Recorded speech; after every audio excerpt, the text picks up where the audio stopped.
सुप्रभात। आजकल हम लोग कोरोना आपदा काल में जी रहे हैं और इसकी वजह से थोड़ी चिंताएं तो रहती ही हैं, लेकिन एक दूसरी चिंता और आ गई है, वो है ब्लैक फंगस और वाइट फंगस की। अब इसकी वजह से भी काफ़ी परेशानी पैदा हो रही है और लोगों में चिंता पैदा हो रही है और कई दिन से डॉक्टर्स जो हैं वो इस पर डिस्कस कर रहे हैं और सॉल्यूशन निकालने की कोशिश कर रहे हैं। तो डॉक्टर्स और वैज्ञानिकों का जो समूह बैठता है, डिस्कस करता है, उससे कोई न कोई सॉल्यूशन जरूर निकलेगा। लेकिन डॉक्टर्स जो सबसे बड़े सजेशन ये दे रहे हैं कि आपदा आई है तो जाएगी भी, इसलिए हमें घबराने की ज़रूरत नहीं है और इससे बाहर निकलने के लिए बहुत ही धैर्य और हिम्मत की ज़रूरत है।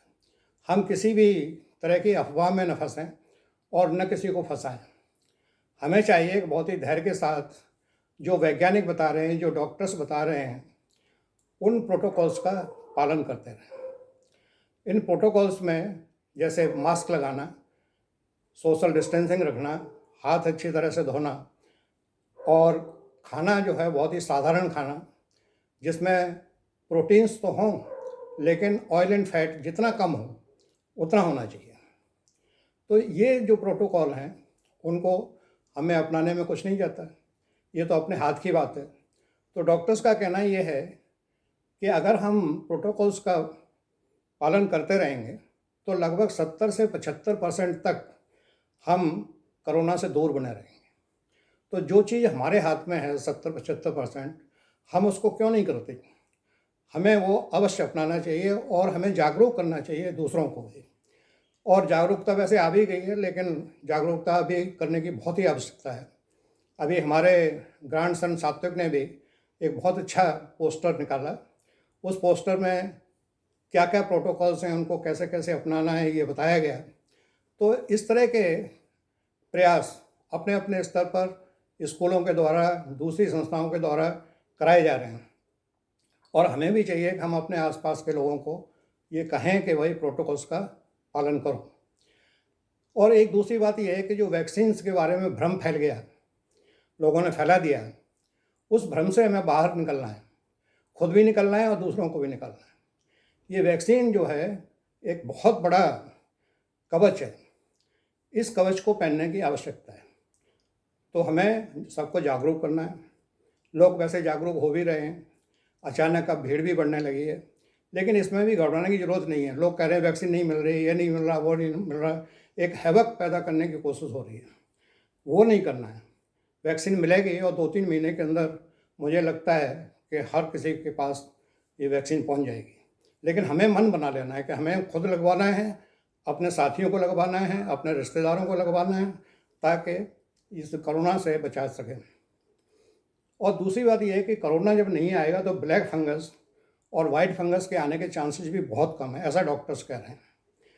तो इसलिए वो भी ज़रूरी है कि हमें कोरोना से प्रोटेक्शन करना है। और ये जो ब्लैक फंगस है, इसका भी वही रास्ता है शरीर के अंदर जाने का, ऐसा डॉक्टर्स बता रहे हैं कि ये सबसे पहले नाक के अंदर अपना स्थान बनाती है, फिर वहाँ मल्टीप्लाई करती है, या तो वो ब्रेन की तरफ, आँखों की तरफ जाती है, या फिर शरीर के अंदर चली जाती है। लेकिन ये जहाँ भी जाएगी वहाँ नुकसान करेगी, इसलिए इससे भी बचना है। तो हमें अपने जो श्वास तंत्र है, रेस्पिरेटरी सिस्टम है, इसको बहुत ही अच्छा रखना है। इसके लिए जो भी व्यायाम हैं, योगा हैं, वो करना है। और नाक में जो डालने वाले तेल बताए जाते हैं, आयुर्वेद में बहुत सारे तरीके बताए हैं कि किस तरीके से आपको सांस का सिस्टम ठीक रखना है, और अक्सर रोज़ाना ही डॉक्टर्स बताते हैं, तो वो हमें अपनाना है। और खाने में जो बताया गया है कि प्रोटीन का इस्तेमाल ज़्यादा करना है, ऑयल एंड फैट कम करना है, ये बहुत ही आवश्यक है। इसको इसीलिए मैंने दोबारा रिपीट किया है। और दूसरी एक और बात डॉक्टर्स कह रहे हैं कि घर के अंदर बहुत ही खुशहाली का माहौल रखना है, सब खुश रहें। आजकल बच्चों के साथ बड़ी भारी समस्या है। बच्चे अपने किसी फ्रेंड से बात नहीं कर सकते, स्कूल जाते नहीं हैं, तो घर में ही बैठे हुए हैं। जो बड़े हैं घर के, वो तो इधर उधर फ़ोन भी कर लेते हैं, दिन भर उनकी इधर उधर बातें होती रहती हैं, लेकिन बच्चे किससे करें? इसलिए बच्चों के साथ पेरेंट्स को या घर में जो भी बड़े हैं उनको फ्रेंड बन के उनके साथ लगना है। उससे मनोवैज्ञानिक तरीके से बच्चों को स्ट्रांग रखना है। कई देशों में ये समस्या आ गई है कि बच्चों में मनोरोग हो गए हैं, तो हमें इस समस्या से भी बहुत पहले से ही अलर्ट होना है। हम छोड़ दें अपने फ्रेंड्स को चैटिंग करना, हम और बहुत सारी चीज़ें छोड़ सकते हैं, लेकिन बच्चों के साथ ज़्यादा से ज़्यादा टाइम दें और उनको खुश रखें। उनके हिसाब से हम उनको पढ़ाएं, उनके साथ खेलें, या जो भी उनके साथ हम कर सकते हैं मनोरंजन का, वो हम उनके साथ करें। तो इसके लिए डॉक्टर्स ने काफ़ी एम्फेसिस दिए। अब देखिए, व्यायाम जो है वो छोटे मोटे जो भी आप अपनाते हैं, लेकिन करें रोजाना। अगर आप करते हैं तो आपका शरीर बचा रहेगा बहुत सारी बीमारियों से, और अगर आप नहीं करते हैं तो फिर ये समझिए कि वो बीमारियां आपकी तरफ आती चली जा रही हैं। अब उनको अगर दूर धकेलना है तो हमें कोई ना कोई व्यायाम करना है। तो मैं बहुत सारे व्यायाम करता हूँ, बहुत सारे छूट भी गए हैं क्योंकि कमर में दर्द होता है, लेकिन जो कर रहा हूँ वो रोज़ाना कर रहा हूँ। जैसे सबसे पहले मैं करता हूँ, सांस को ऊपर लिया एक नाक से, दूसरी तरफ से छोड़ा, जैसे अनुलोम विलोम कहते हैं।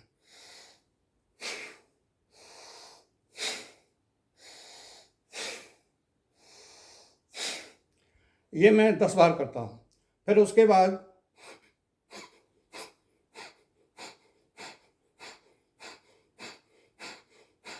ये लगभग 15 बार, और फिर सांस ऊपर खींची बहुत देर तक, जितना रोक सकते हैं रोकिए, और फिर छोड़ दिए।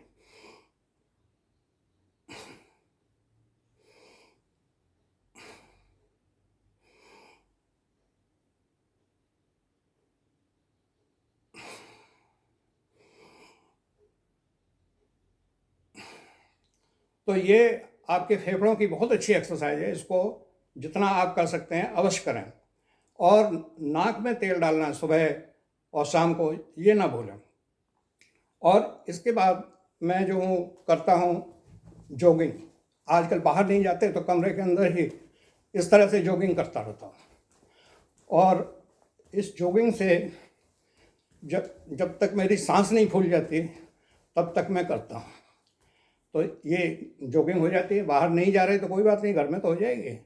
और इसके बाद एक ये जिसको हमारे घर में मठा फेरना कहते हैं, तो इसको इस तरह से करने से हमारे रीढ़ की हड्डी, हमारे कंधे, ये सब बहुत ज़्यादा रिलैक्स हो जाते हैं।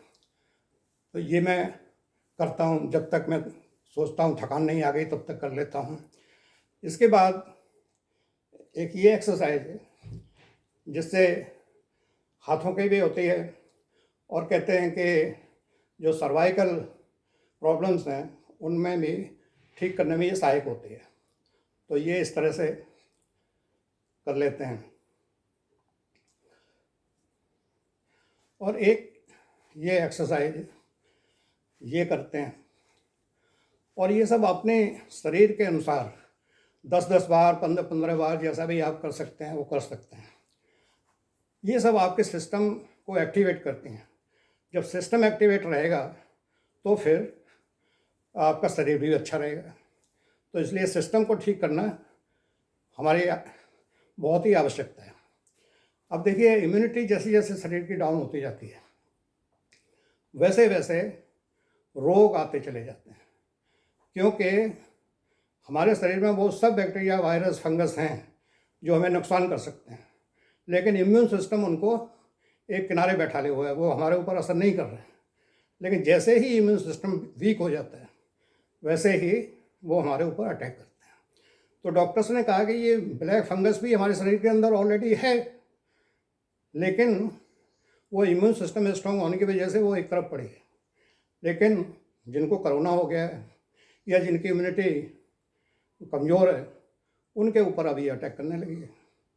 तो हमें इम्यून सिस्टम को स्ट्रांग करने के जितने भी तरीके हैं जो डॉक्टर्स बता रहे हैं और जो साइंटिस्ट बता रहे हैं उनको अपनाना है, और भ्रम फैलाने वालों के चक्कर में बिल्कुल नहीं पड़ता है।